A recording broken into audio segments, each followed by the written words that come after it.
नमस्कार. मी अश्वजी जगताप, वंचित बहुजन आघाडी नवी मुंबई जिल्हा अध्यक्ष. आज आपल्या समोर, या महाराष्ट्रासमोर नाहीच तर या देशासमोर नाहीच, या जगभरासमोर आज एका घटनेनी पूर्ण हाहाकार माजवलाय.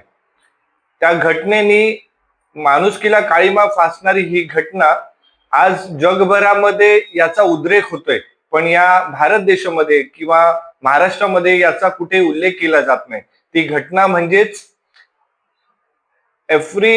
जेफ्स्टीन जेफ्री एप्स्टीन नावाचा एक माणूस, अमेरिकेच्या राष्ट्राध्यक्ष डोनाल्ड ट्रम्पचा हा सगळ्यात जवळचा मित्र, ह्या गृहस्थाने एक बेट विकत घेतलं ह्या सगळ्या उद्योजकांसाठी आणि इकडच्या देशभरातल्या राजकारणी लोकांसाठी. एक विरंगुळा केंद्र म्हणून एक बेट स्थापन केलं. त्या बेटावर त्यांनी एक हॉटेल्स उभारलं आणि त्या हॉटेलमध्ये या सगळ्या राजकारणी लोकांना किंवा मोठमोठ्या उद्योगपत्यांना तिथे पार्ट्यांसाठी इन्व्हाइट केलं. त्या पार्ट्यांमध्ये फक्त नाच गाणं किंवा फक्त एन्जॉयमेंट त्या ठिकाणी होत नव्हत्या, तर ह्या बेटावर लहान लहान मुलींना तिथे घेऊन गेलं. लहान लहान मुलींकडनं त्यांच्यावर अतिप्रसंग केले गेले आणि त्या अतिप्रसंग करून त्या मुलींना, त्या लहान लहान मुलींकडनं छोटे छोटे बाळ जन्माला घातले आणि ते बाळ कापून खाण्याचे हे घाणेरडे कृत्य या देशभरातल्या नाही जगभरातल्या या मोठमोठ्या उद्योगपत्यांनी, मोठमोठ्या राजकारण्यांनी हे तिथे करण्याचा हे घाणेरडे कृत्य या ठिकाणी सर्रासपणे गेली कित्येक वर्ष होत होतं. जेफ्री एप्स्टीन हा असा माणूस होता की चांगल्या चांगल्या उद्योगपत्यांना, मोठ्या मोठ्या राजकारणी लोकांना त्या ठिकाणी घेऊन जायचा. त्यांच्याकडनं मोठमोठ्या उद्योग किंवा इन्कम सोर्स स्वतःकडे कसं वळवण्यासाठी त्यांना पार्ट्या द्यायचा आणि पार्ट्यांचं स्वरूप हे अशा पद्धतीचं असायचे. लहान लहान मुलींना तिथे घेऊन त्यांच्या कत्तली केल्या जायच्या. आपल्या माहितीसाठी सांगतो की लहान मुलं जेव्हा घाबरतात, लहान मुलं घाबरल्यानंतर त्यांच्या रक्तामध्ये एक विशिष्ट प्रकारचा घटक तयार होतो. तो घटक त्या रक्तातून त्यांच्या काढलं जायचं आणि ते रक्त आणि त्यांची विष्ठा हे खायचे. त्याच्या मागचं कारण म्हणजे त्यांचा असा समज होता की ती विष्ठा किंवा त्या रक्ताचा घटक जर आपण पाषाण केला तर आपलं वय वाढतं, आपली जीवन मात्रा वाढते. ह्या घटनेसाठी, फक्त स्वतःच वय वाढवण्यासाठी यांनी करोडो रुपयाचं ते घटक स्वतः पाषाण करण्यासाठी कितीतरी लहान बालकांचा तिथे कत्तल केला. बायका असतील, लहान मुली असतील, त्यांच्याकडनं त्यांच्यावर अतिप्रसंग करून त्यांच्याकडनं बाळ जन्माला घातली आणि त्या बाळांना कापून खाण्याचा एवढा घाणेरडा कृत्य या अमेरिकेच्या एका बेटावर होत होता. आणि त्या जेफ्री एप्स्टीनचा सगळ्यात जवळचा मित्र म्हणजेच डोनाल्ड ट्रम्प. ह्याच डोनाल्ड ट्रम्पला खुश करण्यासाठी आमच्या देशाचा पंतप्रधान डोनाल्ड ट्रम्पला खुश करण्यासाठी त्या जेफ्री एप्स्टीनला फोन करतो किंवा मेसेज करतो की मला ह्या डोनाल्ड ट्रम्पला खुश करायचंय, त्याच्याकडनं काही व्यापार करून घ्यायचे, तर मी काय करू. विश्वगुरु समजला जाणारा, देशामध्ये स्वतःला विश्वगुरु समजणारा हा पंतप्रधान एक रेपिस्ट असलेल्या जेफ्री एप्स्टीनकडे त्याच्याकडनं माहिती घेतो किंवा त्याच्याकडनं मदत मागतो आणि त्याला सांगतो की मला डोनाल्ड ट्रम्पला खुश करायचे, तर मला काहीतरी आयडिया दे की मला डोनाल्ड ट्रम्पला खुश कसं करता येईल. तर जेफ्री एप्स्टीन असं सांगतो की तू माझ्या बेटावर ये, त्या बेटावर येऊन नाच गाणं कर, तिथे नाच, मग डोनाल्ड ट्रम्प खुश होईल आणि तुला पाहिजे त्या गोष्टी तुला त्या साध्य करता येतील. हाच विश्वगुरु म्हणणारा, हा देशाचा पूर्ण जगभरात स्वतःची वाहवा करून घेणारा हाच नरेंद्र मोदी, देशाचा पंतप्रधान. याला आम्ही देशाचं पंतप्रधान म्हणून घ्यायला आम्हाला स्वतःला लाज वाटते की हा एवढा घाणेरडा माणूस त्या बेटावर जाऊन नाच गाणी करतो, अजून काही काही कृत्य करतो आणि त्या डोनाल्ड ट्रम्पला खुश करून हा भारताचा व्यापार त्या अमेरिकेबरोबर करण्याचा प्रकार करतो.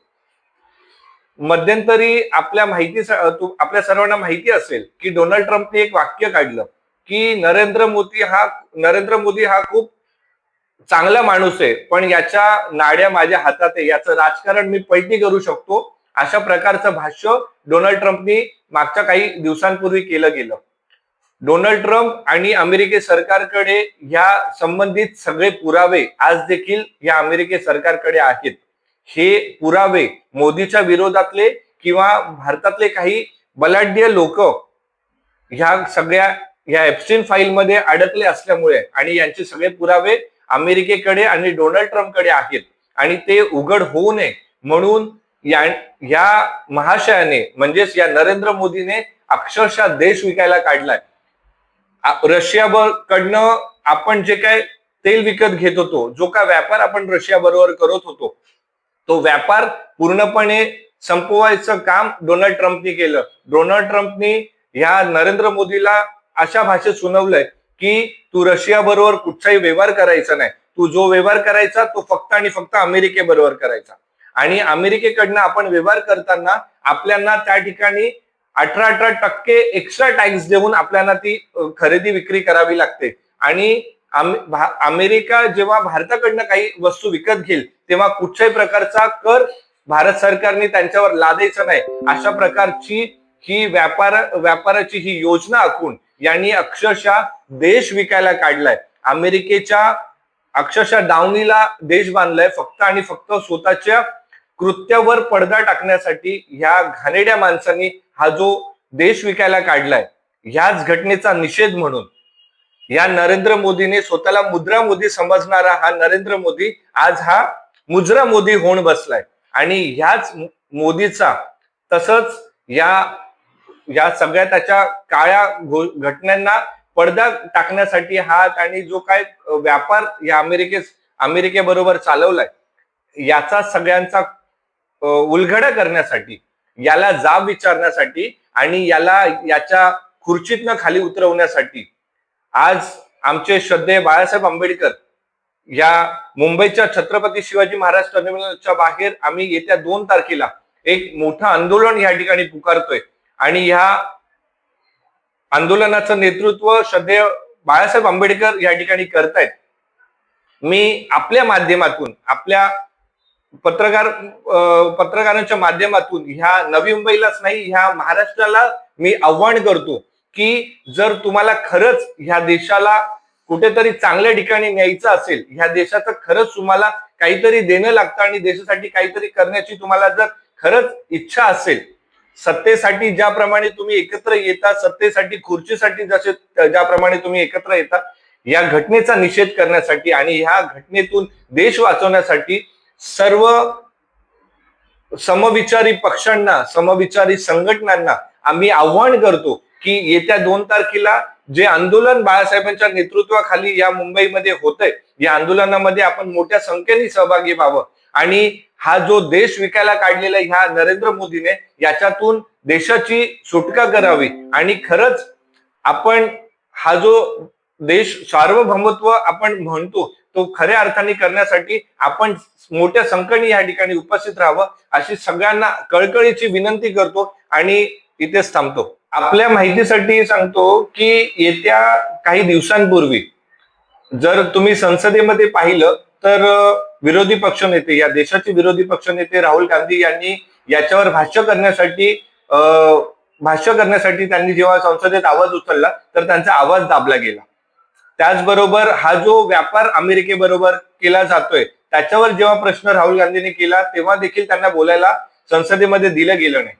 त्याच धर्तीवर बाळासाहेबांनी ह्या काँग्रेसचे जे अध्यक्ष आहेत खरगे साहेब किंवा राहुल गांधी यांना पत्र लिहिलं की संसदेमध्ये ज्या पद्धतीने तुमचा आवाज दाबला जातोय तर तुम्ही फक्त संसदेमध्ये आवाज न करता आपण अक्षरशः जन आंदोलन ह्या घटनेच्या विरोधात करणं गरजेचं आहे. म्हणून बाळासाहेबांनी यांना पत्राद्वारे विनंती केली आहे की आपण फक्त हा देशव्यापी किंवा जगव्यापी एक आंदोलन उभारू आणि हा जी सगळी घटना आहे ही जगभरासमोर किंवा देशासमोर आणण्याचा आपण प्रयत्न करू आणि नक्कीच या गोष्टीला कुठेतरी व्यापक स्वरूप यावं याची आम्ही म्हणजे आम्हाला कल्पना आहे, पूर्वकल्पना आहे की खरंच याला मोठी व्यापक स्वरूप मिळावं याच्यासाठी बाळासाहेब स्वपरी प्रयत्न करतायत. पण आपल्या माध्यमातून एवढंच सगळ्यांना सांगतोय की फक्त एक पक्ष किंवा एक घटक पुढे जाऊन चालणार नाही. आपल्या सर्वांना एकत्र होऊन या घटनेवर लढणं खूप जास्त गरजेचं आहे. म्हणून ही कुठेतरी हुकुमशाही दाबण्यासाठी आपल्या सगळ्यांना एकत्र येणं खूप जास्त गरजेचं आहे.